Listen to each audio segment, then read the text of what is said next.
Then we're going to talk about the process of simultaneous interpreting. Here is a table that you can see there is the concepts in English and Spanish, like, for example, empathic analysis, segmentation, decollage, formulation, delivery, and self-monitoring.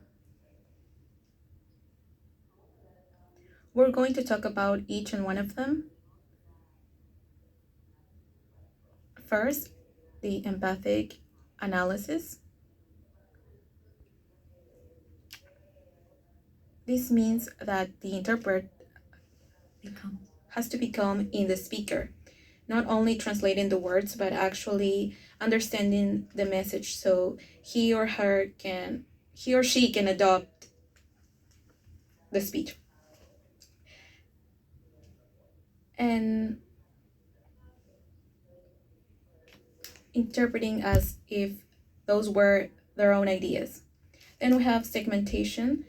So in this part, the interpreter doesn't wait for the sentence to be finished, so they chunk it.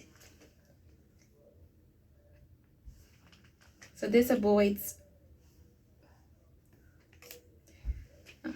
Then we have decollage.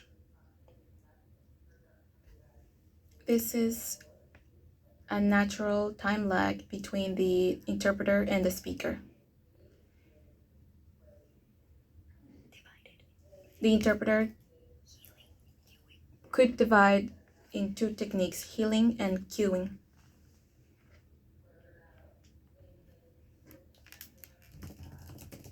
Cueing is stopping to listen, process, and then translate, while healing is following the speaker closely.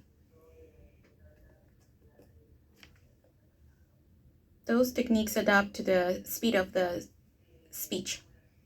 Then we have formulation, delivery, and self-monitoring.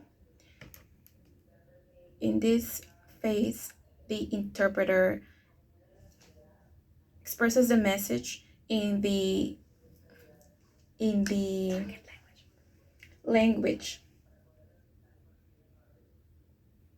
and at the same time, the interpreters practice self-monitoring to detect mistakes. And all of this happen almost simultaneously.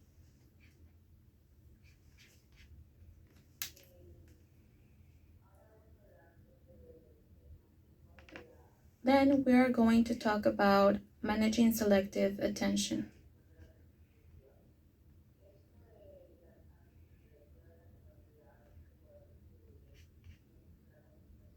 This is the capacity of distributing our abilities like listening and speaking.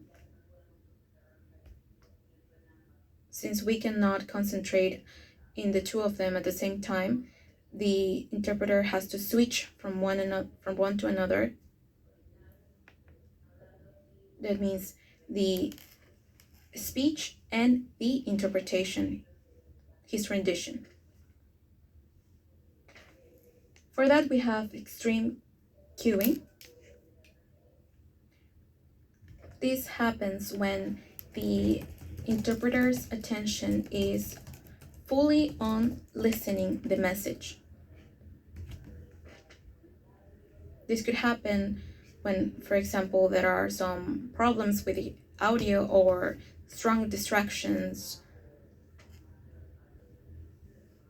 or parts very difficult. Then we have moderate cueing, that is a strategic pause that the interpreter does when he or she slows his pace of a segment.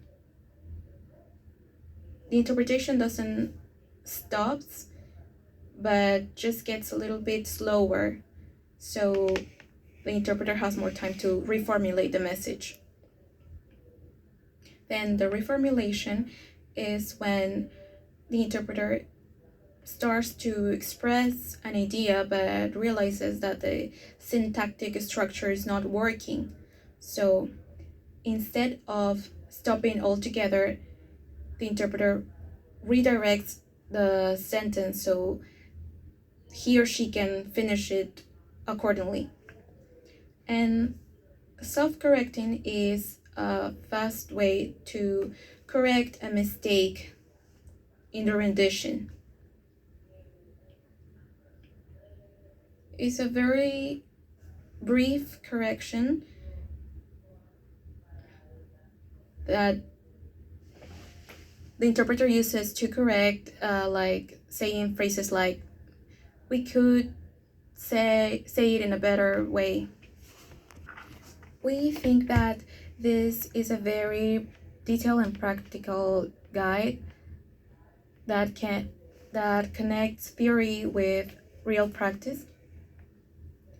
The author also describes processes, very complex mental processes, into understandable tasks, making the article very accessible for students in this path. The author also makes emphasis on meaning over words.